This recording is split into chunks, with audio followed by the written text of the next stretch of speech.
Hi and welcome back to Cheeky Crypto. Today guys, we are going to be jumping down into the world of Ethereum, taking a look at what's been going on most recently and what I would expect to happen next. As I get into this video, if you find it useful and informative, hit the like button. I really do appreciate that. If you happen to be new to the channel, then why not go ahead and subscribe, tap the bell, select all notifications, and in doing so, you will be kept up to date with absolutely everything that we do here at Cheeky Crypto.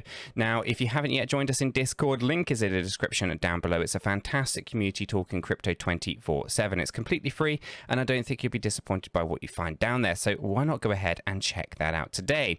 And recently, we've just launched a new podcast. Link is in the description down below. It's available here on YouTube. It is available on Apple and Spotify as well. So it's a really good, easy listening for whilst you're driving to the office. Why not check it out and subscribe to the new podcast channel today? Okay, guys, let's waste no more time though. Let's jump right down into this, right? Ethereum paired up with USDT. This is the hourly chart, and Binance is our data source. Now, there's a lot of stuff going on here, so I do want to spend a little bit of time just tidying this up, trying to make this a little bit easier to read for you guys. So the first thing I'm going to do is I'm going to remove that structure because I don't think it's actually relevant anymore. We've got a lot of 5-wave moves. Some of this stuff is really important to understand.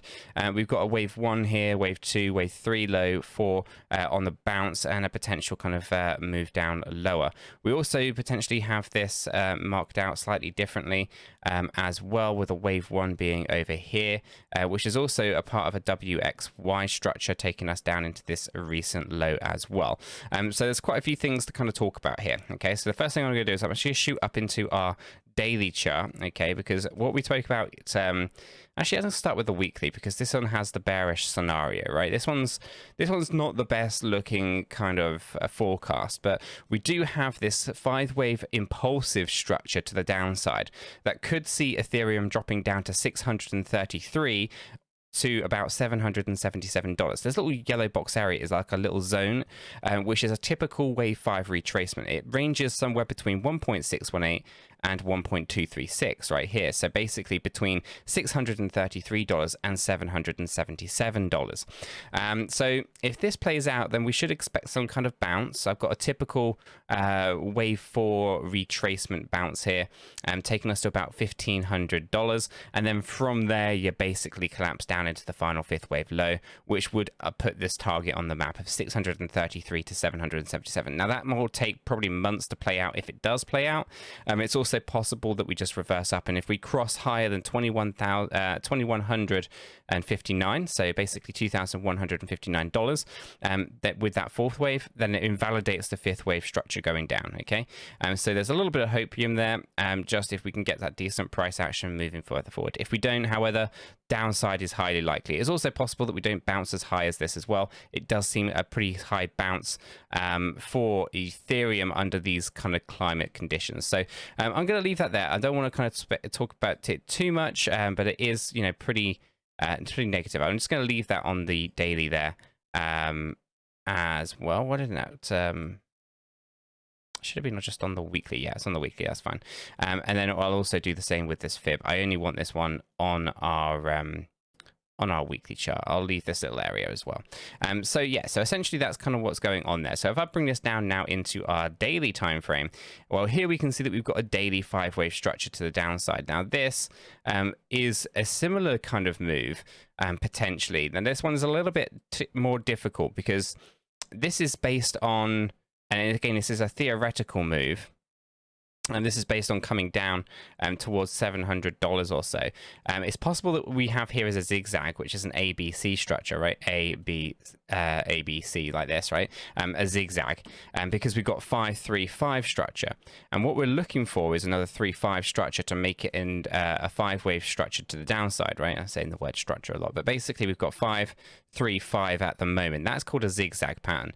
And we want to watch out for, because it's possible that this 5-3-5 gets an additional 3-5 on the end, these 2 additional waves, and that would basically make it an impulsive structure to the downside, and that takes us down to a little bit lower. Okay, so we want to kind of be aware that there's that as an option, as a scenario here, and again that takes us down into those lows, but that's where we get that bounce to the upside, right? So I'm going to delete that one off of this daily chart for now, because it is kind of what the weekly chart is indicating to us, but you can kind of see how that's broken down a little bit more detail as to why we're thinking there's a fourth wave up and then a final fifth wave coming down.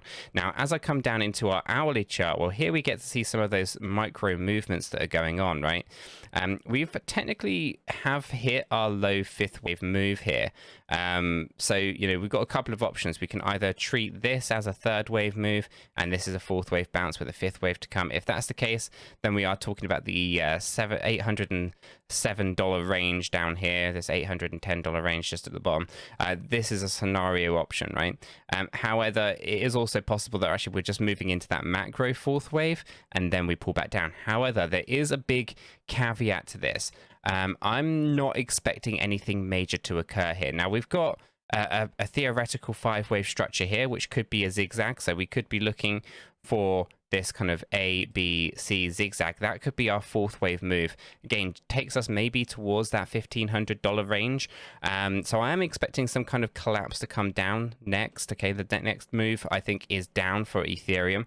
And if it doesn't cross this low, then actually I would say it's a zigzag pattern and we'll bounce down and then move back up again. And then we collapse down after that. So there's a lot of kind of volatility to be expected here, and I'm not expecting this to play out fast either. I would expect a significant period of time, but yeah, we could be looking at this as a zigzag up. So we complete the A wave, we look for a B wave down, we go up into that C wave high, and then from there we actually get a, you know, five wave structure going down, taking us into that $633 target, right? So lots of things to kind of speculate on, lots of things to kind of think about, but very, very possible. Now, what I'm going to do is I'm going to show you a couple of additional things. The one, Bollinger Bands. Bollinger Bands are great for trading if you know how to kind of use them. Now, I'm bringing this up specifically because it's aligning to our Elliott wave theory in the way that we're testing this upper band right now. Testing this upper band, and we're finding heavy resistance. And we are likely to get rejected from here, this completing our fifth wave move,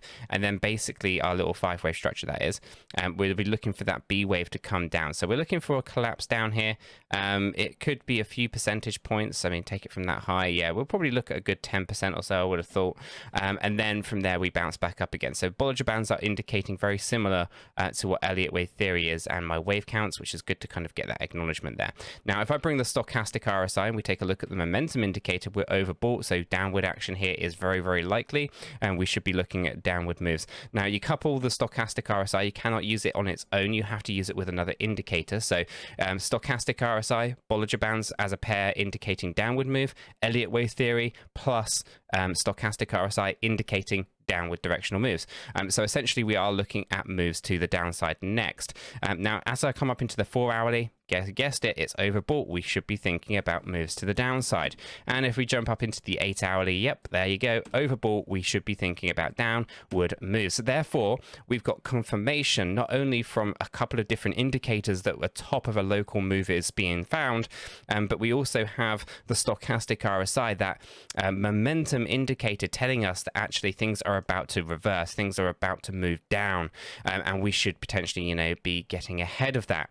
So just be aware that Ethereum and many altcoins are testing the upper area of a move and are overbought. So likelihood that is that we are going to see significant downside next. Okay, so just kind of keep an eye on that, and do kind of act accordingly. Now, do remember though, I'm not a financial advisor. I cannot give you financial advice. All I can do is give you my thoughts and opinions on the data in the charts as I see it. Do not buy, sell, or trade, or do anything on what I'm showing you in these videos. That's not the purpose of these videos at all. It's to give you a good idea as to how to read the data in the charts and what I am seeing in the data. Okay, I'm not a financial advisor. So just bear that in mind. Now, with all of that being said, and the fact that we are overbought, etc., we can of course throw the volume on here, and we can see something very, very clear, very obvious on this 8 hour chart. We can see that volume had increased as the price was moving down. Okay, so as the price fell, basically volume was increasing, as in people are willing to sell Ethereum. They're not necessarily willing to buy. And basically, as this price pushes up, specifically from this low point just here, all we've seen is volume decrease, right, as the price pushes up. This is telling us that people don't want to buy, the sentiment isn't there, and you're going to get exhausted very quickly. This is essentially what that stochastic RSI is actually telling us. It's basically saying that the momentum behind the upward directional move here is not going to last very long. You can see here we've got 3 wicks, all showing us exhaustion from buyers, and sellers are looking to get control. This is also an area where buyers got control previously. As you can see, these wicks on this side matching up with these wicks here. This is now forming a previous support turning into resistance. So essentially rejection here is highly likely. Coupled with all those indicators that I was talking about, we should be preparing for some kind of move to the downside, in my opinion. I think that's the most probable. But guys, I'm going to leave the video there. If you have found this useful and informative, hit the like button. I really do appreciate that. If you happen to be new to the channel, then why not go ahead and subscribe, tap the bell, select all notifications, and in doing so, you will be kept up to date with absolutely everything that we do here at Cheeky Crypto. With all that said, done now out of the way, I hope everyone has a fantastic day, and I'll catch you all in the next one.